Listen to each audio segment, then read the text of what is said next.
So this is going to be one of those videos where I just get to talk to the camera for a little bit. So I'm hyped to do it because I'm trying out some new things, you know, for my new workflow coming in for the 2026 season. But what's up, guys? It's your boy Kip Jackson. I got the monitor control app going for the first time in a long time. And let me know what you guys think of it. I know it's a little laggy, but to get what you want the shot to look like, to make sure, you know, mics aren't in the shot, I kind of like it. And it's a little bigger than this tiny, I don't know if you can see the tiny monitor up there. Very tiny. I don't like it at all. Today, we're going to talk about what actually makes me money, what actually can make you money in your filmmaking, videography, cinematography career, and what has been working for me, what hasn't been working for me.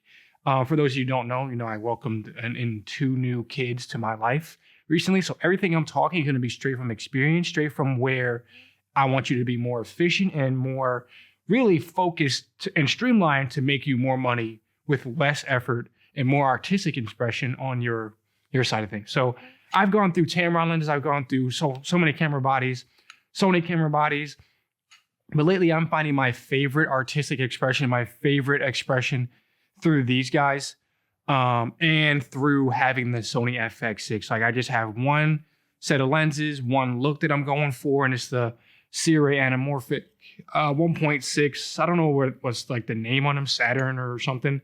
I'll put that in the description below. But these lenses have really led me to have less of a focus on the gear and more just the story, right? So that's made me more money over time. Not just having this, like the 100 and the 35 and the Helios 44 too. I pair all the 3 of those together because I just love the way all 3 of them look.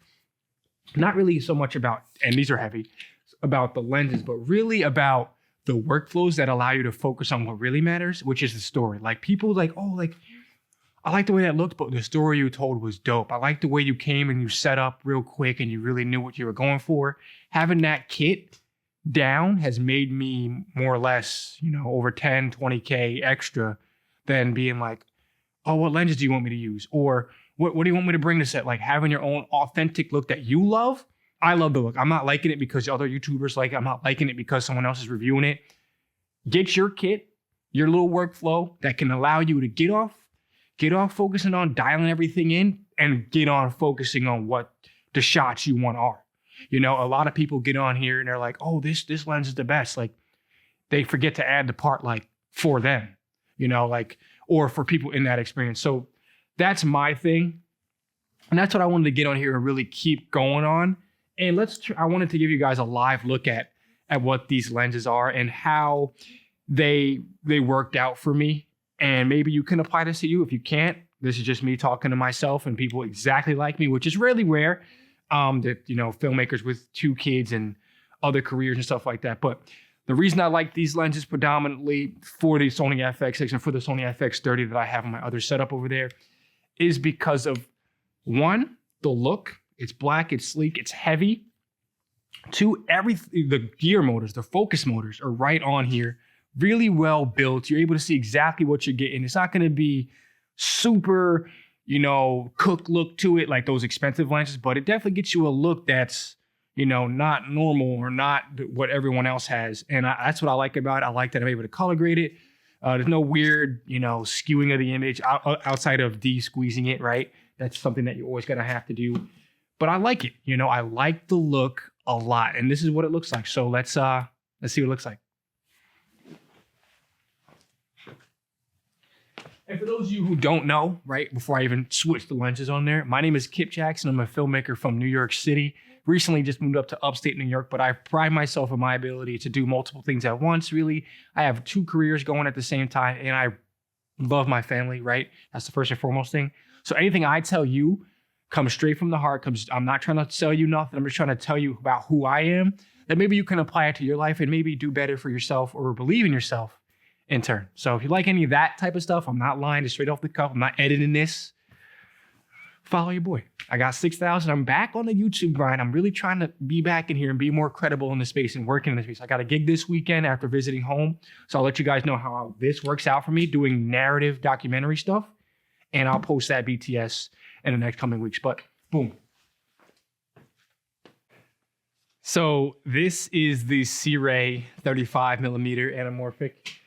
It's just gonna make this whole set look weird because I have wood over there, I got wires over there, but I just love the way it looks. Like you get more out of the image, you can tell different stories. Like I got the monitor and control app, right? So let me turn to the side and just boom. Look how thick my glasses are, first of all. Dang, I'm getting old. But the look that you get out of this, right? It's something that you can tell a different story with.